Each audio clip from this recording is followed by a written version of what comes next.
saudade da nossa Bienal. Eu, pessoalmente, já confesso uma certa saudade.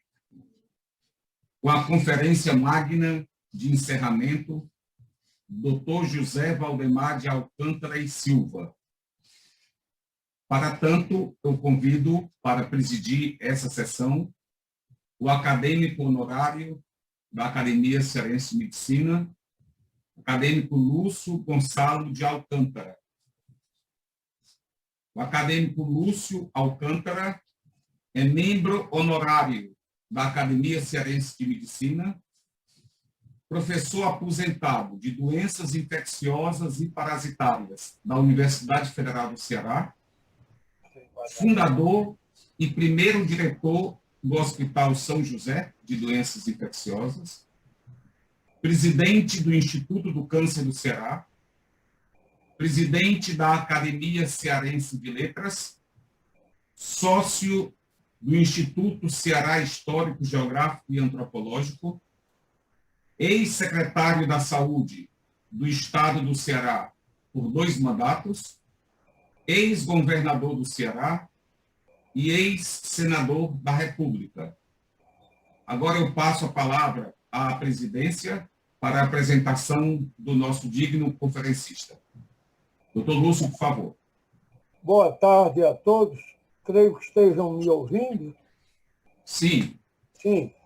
Então, eu quero, antes de mais nada, agradecer à academia, e aí eu faço nas pessoas do seu presidente, nosso colega Pedro Henrique Saraiva Leão, do Janedson Baima Bezerra, o organizador, o executivo que desenvolveu o trabalho com sua equipe e outros colegas para o êxito indiscutível dessa 19ª Bienal, pelo fato, e o agradecimento é extensivo a todos os acadêmicos, de terem distinguido a memória do meu pai, Valdemar Alcântara, como era mais conhecido, dando a ele o título que, vamos dizer assim, dessa conferência magna de encerramento. É realmente uma distinção em nome da família e particularmente da minha irmã e colega dos demais acadêmicos, como integrante que é da Academia Cearense de Medicina, e que se eximiu de estar aqui, quem devia estar nesse momento era ela, invocando razões de limitações de ordem física, daí eu estar a substituí-la nesse instante. Mas essa honra é dela. Eu apenas quero transferir, nesse momento, esse galardão para em nome da Lúcia, essa médica competente, dedicada, exemplo de uma profissional com grande senso de humanidade. E quero cumprimentar também, nesse momento, o nosso organizador, o Janedson Baima Bezerra, que fez um belo trabalho com toda a sua equipe. Parabenizar o José Otto Leal Nogueira, que eu considero um exemplo de profissional médico, sob todos os tipos, como médico, como professor e como ser humano. E, ao mesmo tempo, evocar aqui a memória muito bem lembrada do nosso inesquecível Sérgio Gomes de Matos. Cumprimento a todos os acadêmicos que estão participando dessa reunião virtual. E agora quero, em poucas palavras, apresentar o conferencista, Arnaldo Corrêa de Medeiros, não sem antes, para não incorrer no esquecimento, seria indesculpável, parabenizar os homenageados com a medalha Antônio Justo. A diretoria atual, presidida pelo Pedro Henrique, teve uma iniciativa muito feliz. E, principalmente, um deles, que eu não me lembro já agora aí, mencionou, acho que foi o Marcelo, a importância de ser reconhecido pelos pares, que normalmente são críticos severos nas profissões de um modo geral. E na área médica são críticos contumazes. Portanto, parabéns a esses homenageados. Eu vou pedir o Igen um pedacinho da medalha dele, porque transplante no Brasil só ganhou escala, só ganhou segurança técnica e jurídica depois de aprovada a lei de transplante de órgãos no Brasil. Isso é história, é um fato histórico, e que me custou muita luta. Desde uma parte da imprensa, uma parte de colegas, e depois convencer o ministro da Saúde de então, o ministro da Justiça de então e o próprio presidente Fernando Henrique. Então, o meu pedaço é bem pequenininho, mas eu achei que era bom fazer esse lembrete aqui, sabe?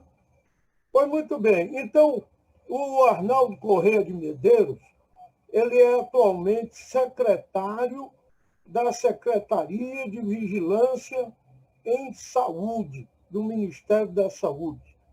E, como tal, ele coordena o PNI, que é o Plano Nacional de Imunizações, e coordenou o Plano Nacional de Operacionalização da Vacinação contra a Covid-19. E é muito sobre isso que ele irá discorrer daqui a pouco. É graduado em Ciências Farmacêuticas pela Universidade Federal da Paraíba e com especialização em Gestão Hospitalar pelo Hospital Sírio-Libanês, mestrado em Bioquímica e Imunologia na Universidade Federal de Minas Gerais, doutorado em Ciências Biológicas pela Universidade de São Paulo e, atualmente, além de secretário de Vigilância em Saúde, ele é professor titular da Universidade Federal da Paraíba. Portanto, dono de todos os méritos para proferir essa palestra oportunamente programada dentro da concepção geral da Bienal, que tem o mérito de oferecer uma espécie de resposta de uma instituição acadêmica, científica, da medicina cearense, para os graves problemas que nós estamos vivendo nesse momento em que enfrentamos essa pandemia de dimensões universais. Como ex-secretário de Saúde do Estado, eu tive a oportunidade de viver duas pandemias. Uma, a epidemia da meningite meningocócica, quando, independente das questões de natureza ideológica, pelo regime que nós tínhamos à época, houve uma espécie de coluna prestes da saúde, percorreu o Brasil inteiro, vacinando os brasileiros dos mais diferentes rincões da pátria. A segunda foi o cólera. Essa eu vivenciei pouco tempo, porque mal iniciada a epidemia de cólera, eu me afastei da Secretaria de Saúde para cumprir a legislação eleitoral, de forma que eu tive uma oportunidade prática, real, e sei quanto isso é difícil, ser autoridade de saúde numa situação de pandemia. Portanto, o doutor Arnaldo vai nos dar aí uma oportunidade excelente para nós termos uma apreciação menos ideológica, mais científica, mais isenta, vamos dizer assim, do panorama que nós estamos vivendo e os próximos passos que nós vamos ter no sentido de debelar essa pandemia. Eu peço desculpa por ter me alongado um tanto aí na minha introdução para apresentar o nosso conferencista, mas eu fiz porque geralmente a pessoa está na idade que eu estou, fala um pouco mais, de forma que vocês dispensem aí um pouquinho, mas eu acho que também é hora de depor um pouco, rememorar as circunstâncias, independentemente de juízo de valor, para que a gente não perca o fio da história da medicina aqui, que, afinal de contas, é um dos objetivos centrais da nossa academia. E muito obrigado pela homenagem ao Valdemar Alcântara e pela oportunidade que me deram de fazer a introdução da palestra do Dr. Arnaldo Corrêa de Medeiros. Boa tarde a todos. Eu quero, em primeiro lugar, agradecer ao Dr. Lúcio Gonçalo de Alcântara pela apresentação extremamente elogiosa que fez a minha pessoa e quero parabenizá-lo pela sua trajetória como gestor público dentro do estado do Ceará e também quanto contribuiu para a política brasileira, para a saúde pública como político brasileiro. Muito nos honra, muito me honra, doutor Lúcio, ter sido apresentado por um homem do seu calibre e da sua importância para a medicina e para a saúde pública brasileira. Muitíssimo, muitíssimo obrigado. Quero agradecer ao presidente Pedro, o acadêmico Pedro, doutor Pedro, pela oportunidade, pelo convite, bem como agradecer ao nosso vice-presidente Janedson, doutor Janedson, por estar me proporcionando essa oportunidade de nós discutirmos um pouco acerca da vacinação no Brasil. Como disse o acadêmico Lúcio, o doutor Lúcio, nós vivemos uma situação extremamente inusitada no nosso país, não apenas no nosso país, mas no mundo como um todo. Há cerca de mais de um ano, o mundo se foi surpreendido com uma pandemia. Nós estamos vivendo uma emergência de saúde pública, acho que talvez nunca vista por nenhum de nós brasileiros, por ninguém no mundo vivo no tempo atual, que venha abalar de maneira tão significativa a saúde pública do mundo como um todo e particularmente do nosso país, Eu vou ver se eu consigo fazer aqui a apresentação. Já está aí, todos estão vendo já a apresentação? Muito bem. Vamos continuar. Então, perfeito. Então, foi-me pedido para que nós falássemos sobre um pouco sobre plataformas vacinais, presente e futuro, e nós vamos nos focar mais diretamente nos aspectos da vacinação brasileira. A Covid-19 trouxe para o mundo, antes mesmo desse slide, pode voltar no slide anterior, a Covid-19 trouxe para o mundo enormes desafios e também enormes oportunidades para a saúde pública mundial. Nós tínhamos a utilização, basicamente no passado, de vacinas que utilizavam como plataforma o vírus inativados ou determinados segmentos virais que eram utilizados como imunizantes. O desenvolvimento, com o surgimento da Covid-19, nós temos hoje no mundo inúmeras plataformas vacinais, em que no passado, como os senhores sabem, todos os senhores sabem, desenvolvia-se uma vacina depois de 10, 15 anos de estudos, com menos de um ano de pandemia, com menos de um ano do sequenciamento e da identificação do vírus da Covid-19, do chamado SARS-CoV-2, nós temos hoje no mundo várias vacinas aprovadas, várias vacinas sendo utilizadas, e várias delas com diversas plataformas. O que é que nós chamamos de plataformas vacinais, né? É aquele meio no qual o antígeno, que é alguma coisa proveniente do vírus, ele é utilizado para ser introduzido no organismo humano e, ao produzir uma resposta imune, garantir a esse indivíduo que foi vacinado uma proteção. Isso é um dos pontos.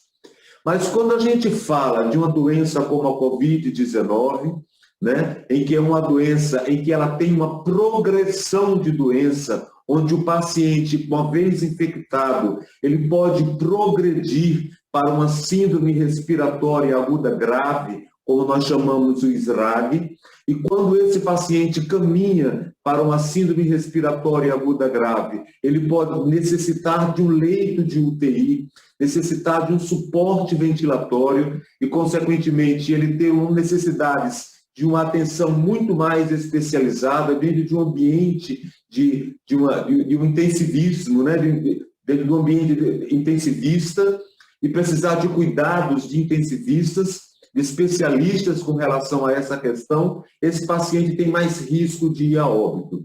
Então, a gente, hoje, quando nós pensamos em uma vacina, doutores, a gente pensa em dois aspectos, particularmente quando olha para a vacina da Covid. Que essa vacina ela possa impedir infecção e, portanto, gerar o que nós chamamos de proteção vacinal, mas, para além disso, que essa vacina ela possa impedir progressão de doença. E se por acaso eu eventualmente me infectar com o vírus, que eu não desenvolva o quadro mais grave da doença como um todo. Nesse sentido, próximo slide, por favor. Eu não sei quem está passando. Nesse sentido, nós, no final do ano passado, elaboramos o que nós chamamos do Plano Nacional de Operacionalização. O que é o Plano Nacional de Operacionalização? Ele é o plano em que ele coloca todas as diretrizes de vacinação para o nosso país.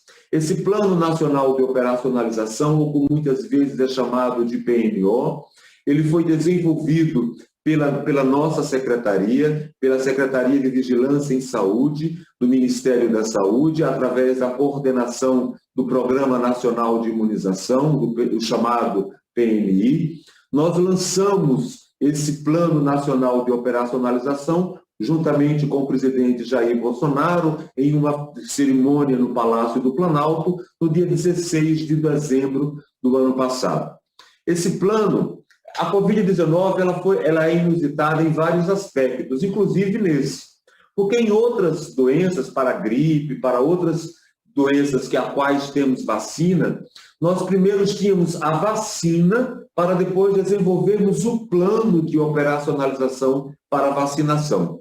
Com a Covid-19 foi o contrário. Nós tivemos que elaborar um plano nacional de operacionalização numa data que ainda não havia nenhuma vacina no mundo autorizada em uso emergencial para imunizar qualquer indivíduo, qualquer paciente no mundo inteiro.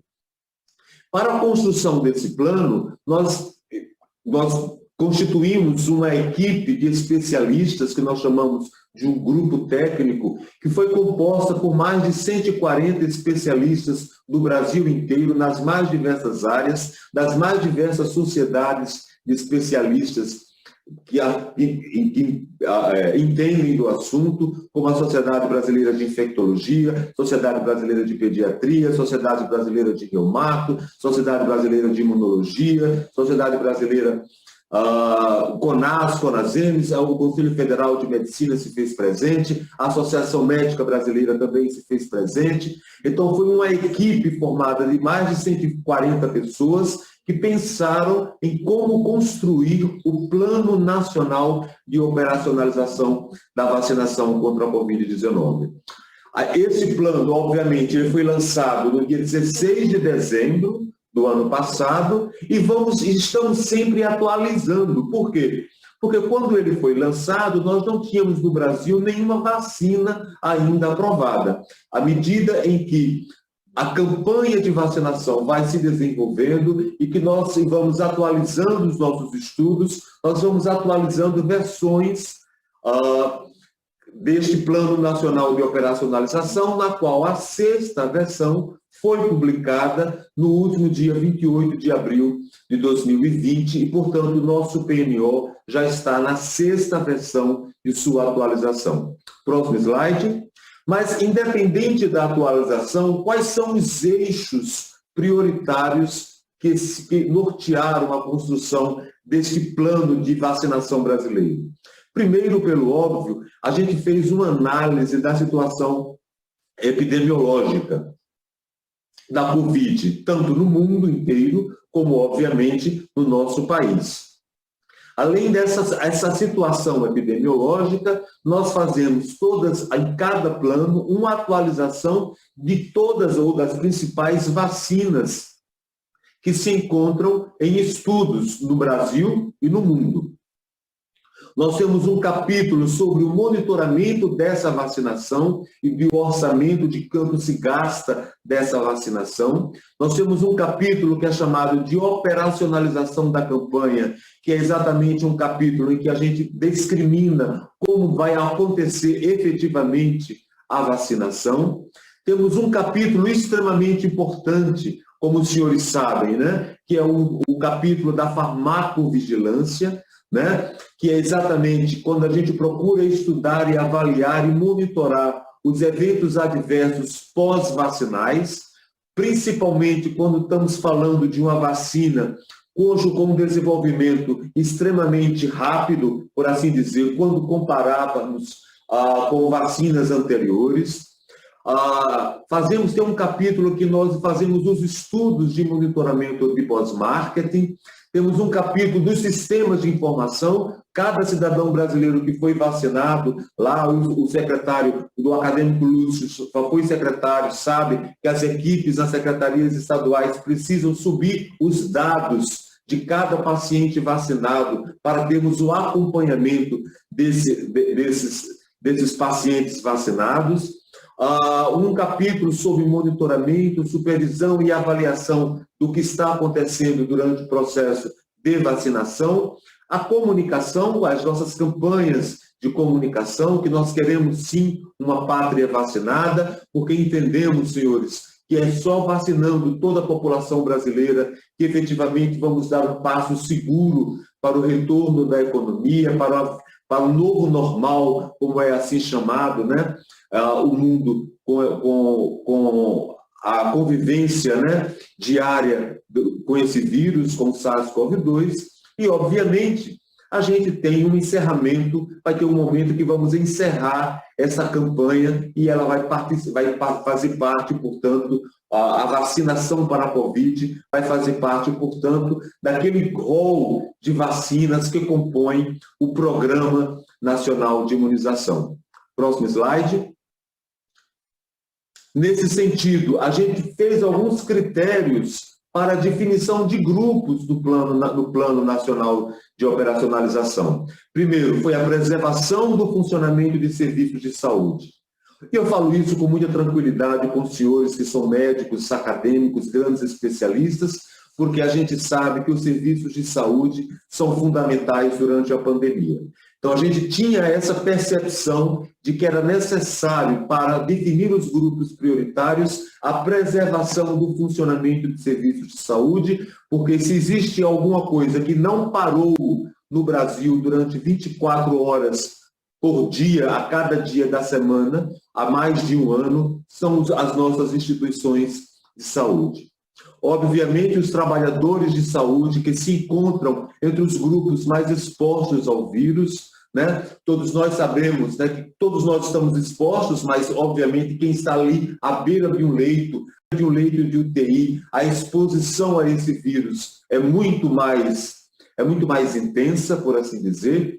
A proteção dos indivíduos com maior risco de desenvolver as formas mais graves de óbitos, e aí nós analisávamos os dados epidemiológicos de letalidade, de mortalidade, não apenas do Brasil, mas do mundo inteiro, né? E a gente verificava que os pacientes com mais idade, né, os pacientes nos intervalos etários com mais idade e os pacientes com comorbidades, esses pacientes desenvolviam a fase mais sombria, por assim dizer, da infecção pelo SARS-CoV-2, da Covid-19, que é, como nós falamos anteriormente, a síndrome respiratória aguda grave, e bem como a proteção dos indivíduos com maior risco de infecção e preservação do funcionamento dos serviços essenciais.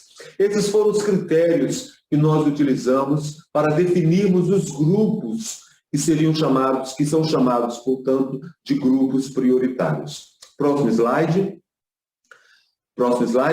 Com isso, né, foram estabelecidos 28 grupos prioritários, né, com uma população, né, estimada para cada um desses grupos prioritários, que daria no total, como grupos prioritários no Brasil, dentro daqueles parâmetros que nortearam as nossas decisões, uma população de aproximadamente 81 milhões de brasileiros, que constituíam os grupos que deveriam ser prioritariamente vacinados, né? Prioritariamente vacinados. Próximo slide. Próximo, por favor. De modo que, desde o início da campanha até a data de hoje, nós já distribuímos quase 80 milhões de doses distribuídas, né? Alcançamos aproximadamente cerca de 45 milhões de brasileiros. E por que tem uma diferença entre as doses distribuídas e os brasileiros vacinados? Porque o senhor sabe que algumas vacinas nossas têm aquele esquema vacinal de D1 e de D2. Como o senhor sabe, também existe hoje uma lentidão para subir os dados, porque, obviamente, muitos serviços de saúde têm preferido, a mesma equipe que está vacinando é a equipe que sobe os dados e faz o registro dos dados, e, portanto, existe um delay, uma demora, né, entre aquilo que foi vacinado e os dados a subirem no sistema, né? Mas hoje nós já temos cerca de 80 milhões de doses distribuídas. Já somos o 4º ou 5º país no mundo em doses de vacinas distribuídas para toda a população brasileira. E quais as vacinas que nós distribuímos no Brasil? Hoje, no Brasil, nós temos 3 vacinas sendo aplicadas no Brasil. Temos a chamada vacina do Butantan, ou também chamada de Coronavac, que é uma vacina de plataforma que todos nós conhecemos, que é uma plataforma de vírus inativados. Temos que uma plataforma com uma posologia de 2 doses, onde o intervalo entre a primeira dose e a segunda dose é de aproximadamente 28 dias. Temos a vacina da Fiocruz, também conhecida como a vacina da AstraZeneca ou a vacina de Oxford, que é uma vacina de uma plataforma de adenovírus, cujo nesse adenovírus está o RNA mensageiro, que já é uma plataforma avançada, moderna, né, atual, né, em que temos também um esquema de 2 doses, na primeira dose e a segunda dose, um intervalo de 3 meses. E temos uma terceira vacina, que é a vacina chamada vacina da Pfizer, que é uma vacina cuja plataforma é o próprio RNA mensageiro do vírus, o RNA mensageiro do vírus, o RNA mensageiro que codifica para aquela proteína chamada spike proteína do vírus, a proteína S, a proteína espícula, que é responsável pelo aspecto de coroa que o próprio vírus possui, em que essa vacina da Pfizer também ela é em 2 doses, com um intervalo de aproximadamente 3 meses entre a primeira dose e a segunda dose. Próximo slide, por favor. De modo que quando nós olhamos, estamos há aproximadamente 3 meses de campanha, quando nós olhamos para aqueles grupos prioritários, nós já alcançamos 100% dos indivíduos brasileiros com 60 anos ou mais em instituições de longa permanência. 100% das pessoas com deficiência institucionalizadas, acima de 18 anos. 100% das pessoas com até 60 anos. Porque tem vários grupos aí, com 90 anos ou mais, de 85 a 89, de 80 a 84, e vai até 60. De 60 anos a mais, nós já cobrimos 100% dessa população vacinada. E isso implica dizer, senhores, que nós já cumprimos quando a gente vacina acima de 60 anos, a gente está vacinando a população que era mais vulnerável à mortalidade e à letalidade pelos estudos epidemiológicos mostrados anteriormente. Nós já vacinamos 100% dos trabalhadores de saúde que estão na linha de frente com a Covid-19, 100% da população indígena, 100% dos povos e comunidades tradicionais e ribeirinhas, 100% dos povos tradicionais quilombolas, né? Já estamos com 31% da Força de Segurança e Salvamento e Forças Armadas e começamos agora, recentemente, com o nosso maior grupo de brasileiros, que corresponde a aproximadamente 20 milhões de brasileiros, dentre os grupos prioritários, que são os brasileiros com comorbidades, né, até 60 anos, porque, obviamente, quem tinha acima de 60 anos, comorbidade ou não, esses já foram vacinados. Que é o nosso grande desafio agora, é vacinarmos a população mais jovem com comorbidades. Próximo slide.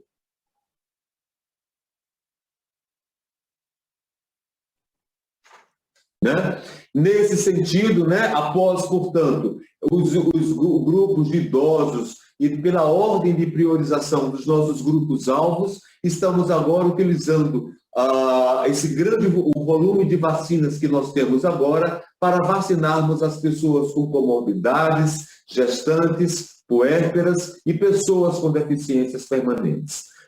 E é por isso que muitas vezes o nosso plano ele é atualizado.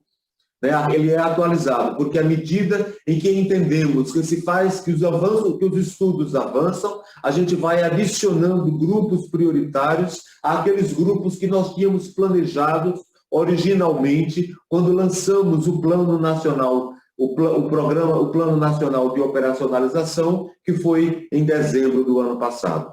Próximo slide. Com isso, nós estamos agora, vamos fazer esse grupo de comorbidades por fase. Nessa fase agora estão as pessoas com síndrome de Down, pessoas com doenças renais crônicas e em terapia de substituição que estão em terapia de substituição renal, que é em diálise, a partir dos 18 anos, pessoas com comorbidades de 55 a 59 anos, qualquer que seja essa comorbidade, e pessoas com deficiências permanentes, prioritariamente cadastradas no programa de benefício de prestação continuada de 55 a 59 anos, né? Bem como gestantes e puérperas com comorbidades. Gestantes e puérperas com comorbidades. Próximo slide. Com isso, na sequência, vem a fase 2 das comorbidades, em que nós vamos baixando os intervalos etários. É extremamente importante dizer que nós temos orientado aos gestores, tanto gestores municipais quanto gestores estaduais, a importância de cumprir as recomendações dadas pelo PNI. Por quê? Porque a cada distribuição de vacinas, senhores, a gente faz um informe técnico orientando a cada gestor municipal, e o doutor Lúcio sabe bem do que eu vou falar, do que foi pactuado na gestão tripartite, tanto com o CONAS quanto com o CONASEMES, para que os estados e municípios sigam o regramento que está no plano de imunização, no PNO. Porque quando o gestor não segue esse PNO, nós perdemos o controle sobre a distribuição do quantitativo de doses de vacinas que efetivamente foram distribuídas. Próximo slide, por favor. E para cada grupo, a gente faz orientações, como orientações para vacinação de gestantes e puérperas que apresentem comorbidades, né, dentro dessa fase. Próximo slide. Próximo slide. A gente verifica que, como pedimos para provar a condição de risco, né, para os pacientes com deficiência que têm impedimentos de longo prazo de natureza física, mental, intelectual ou sensorial. Este grupo inclui pessoas com limitações motoras, inclui pessoas com dificuldades ou incapacidade de ouvir, mesmo com o uso de aparelho auditivo, inclui pessoas com indivíduos com grandes dificuldades de incapacidade de visão, de enxergar, e inclui pessoas com qualquer deficiência intelectual permanente que limite as suas atividades habituais, como trabalhar, ir à escola, enfim, consequentemente. Próximo slide. E para todos esses grupos, nos nossos informes, nós mandamos as orientações para como comprovar que você pertence a esses grupos com deficiências permanentes, bem como com as suas comorbidades. Nesse sentido, senhores, a gente acredita que o Brasil vem vacinando. Nós acreditamos que a vacina para a Covid-19, ela se constitui a maneira segura e eficaz para que nós possamos... Posso passar o próximo slide? Acho que é o último, né? Uma maneira segura e eficaz para que possamos dar à população brasileira a garantia da sua imunidade, bem como a garantia a segurança de que esse paciente, quando for imunizado, ele tenha a certeza de que ele não possa, se eventualmente ele se infectar, ele não progredir para um quadro grave de doença. Né? O próximo slide, por favor. E nesse sentido, eu termino a minha palestra agradecendo fortemente a Academia Cearense de Medicina, né, pela oportunidade de, como disse o Dr. Lúcio, né, de apresentarmos aqui os dados concretos e reais, sem partidarismo, sem nenhuma visão ideológica, mas mostrarmos o quanto que o Brasil tem feito para alcançarmos a vacinação da população brasileira. E, nesse sentido, me sinto muito honrado e agradecido de participar desta apresentação, desta conferência magna para o encerramento desta Bienal. Muito obrigado, doutor Lúcio.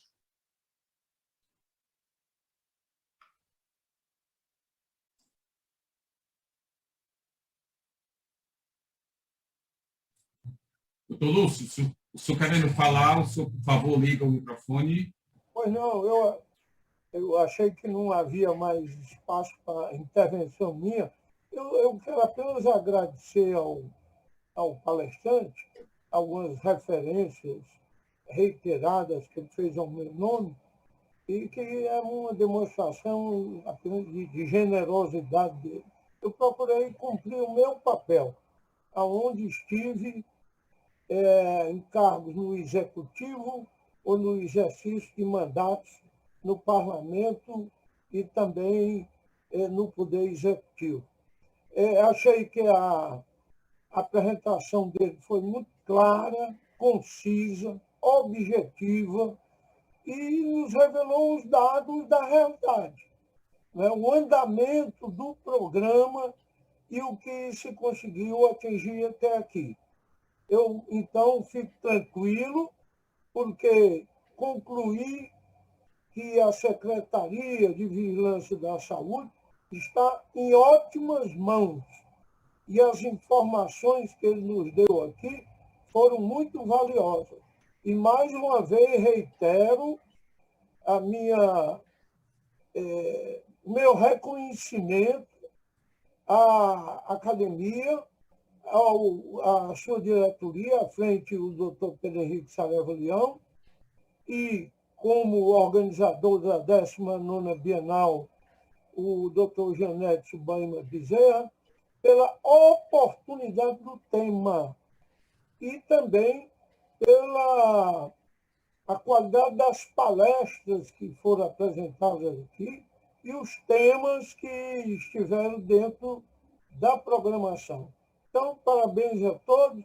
Meu agradecimento aí ao doutor Arnaldo Medeiros, e que ele persevere nessa linha, obter resultado que beneficie o povo, cumprir o seu papel como técnico, qualificado que é, colocando toda a sua capacidade de gestão e o seu conhecimento a serviço dos brasileiros. O acadêmico Lúcio Alcântara, quebrando um pouco o protocolo, se o senhor me permite, alguma palavra, por favor? Claro, para você não há protocolo.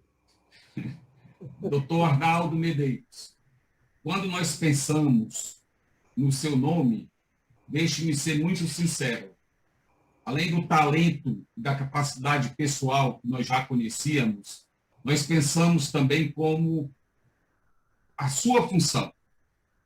Nós queríamos encerrar a Bienal, já que nós sabíamos que íamos chegar no pico da importância da vacina no Brasil. Nós queríamos concluir a Bienal com a palavra oficial do governo brasileiro. Que nós gostemos ou que não gostemos, ou que concordemos ou que não concordemos, mas a palavra oficial do governo. Porque como nós estamos todos em busca desse socorro, nós temos que saber a verdade. O que é que está ao nosso alcance? O que é que está sendo preparado, ofertado para a população do Brasil? E eu quero dizer que o senhor atendeu plenamente.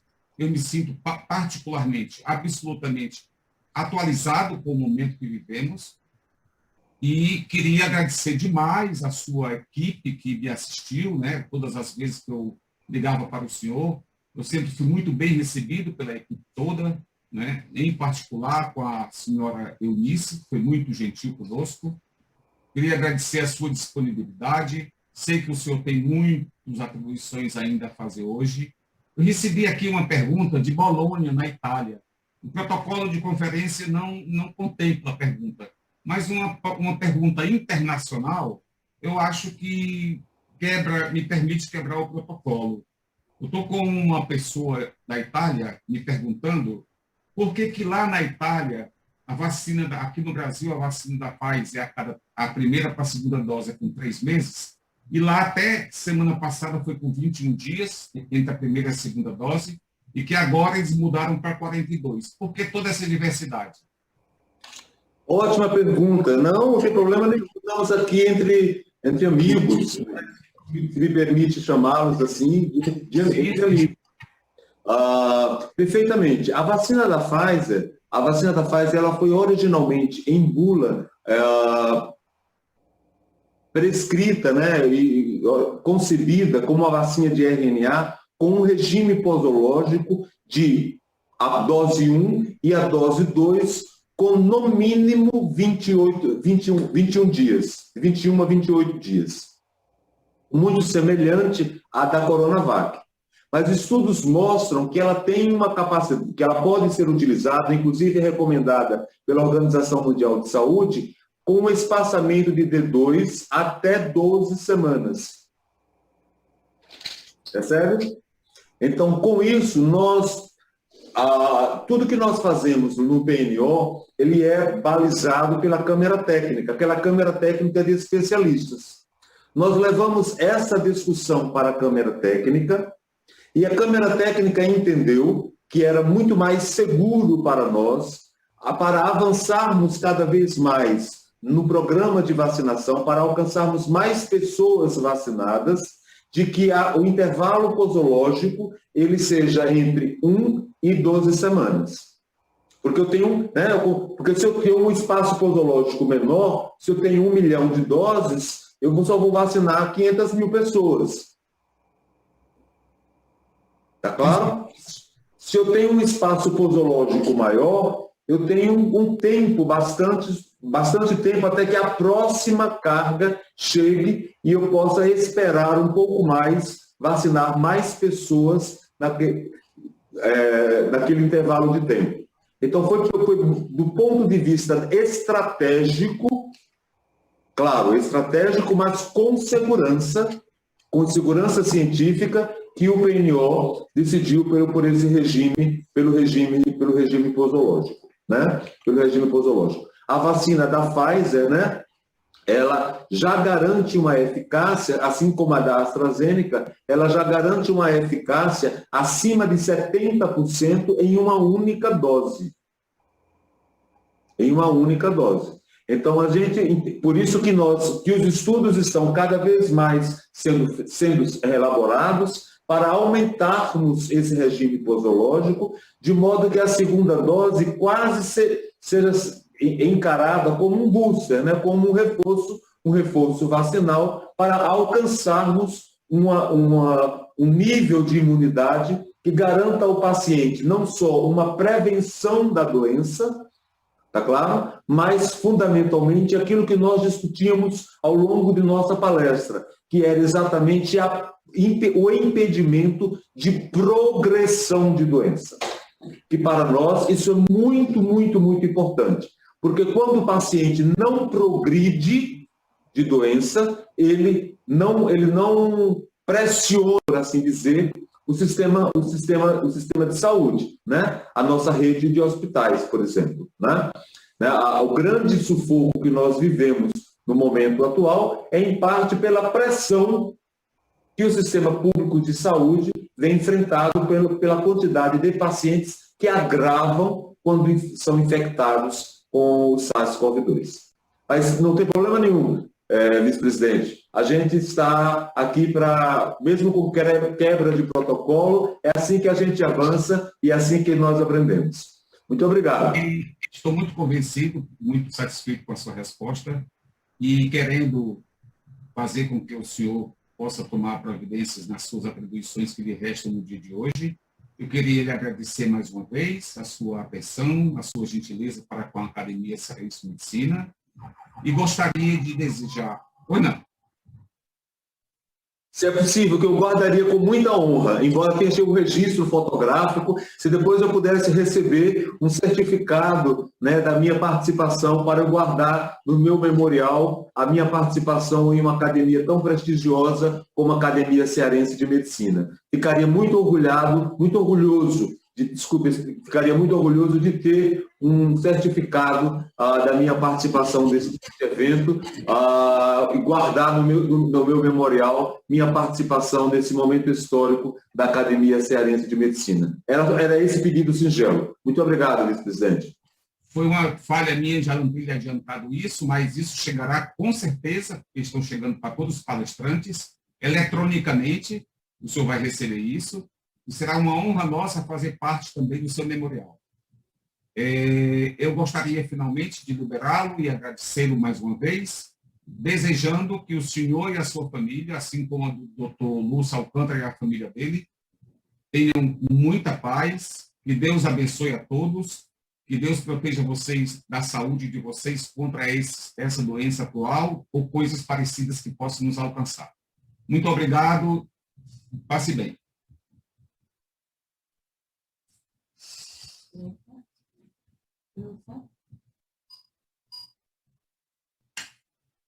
Meu querido professor, agora um pouco em off, meu querido professor e amigo Lúcio Alcântara, muito obrigado pela sua contribuição, muito obrigado pela família Alcântara. Eu sei que o senhor aí está fazendo as vezes também da sua irmã, que é nossa querida acadêmica.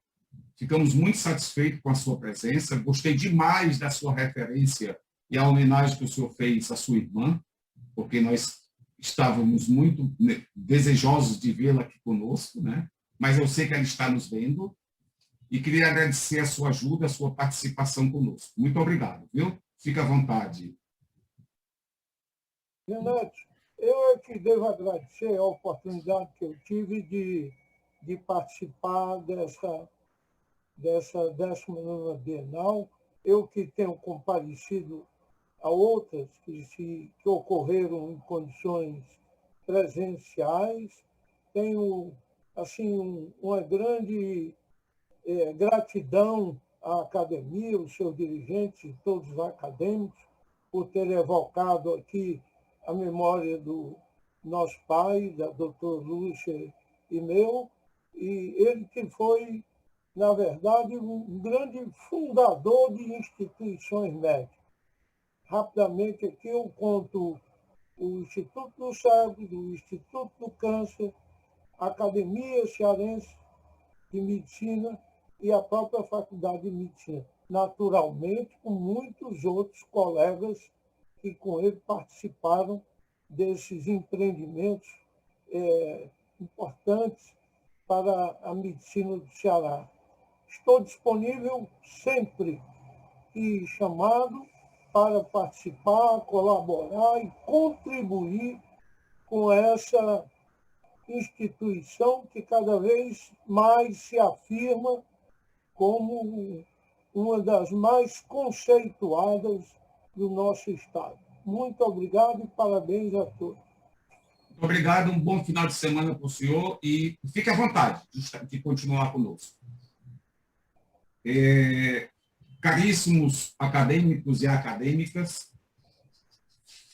eu talvez vá viver agora o melhor momento da Bienal. Eu, particularmente, né? Vou viver, que é a finalização dos trabalhos, e está agendado para a finalização dos trabalhos algo que a gente tradicionalmente chama de sumário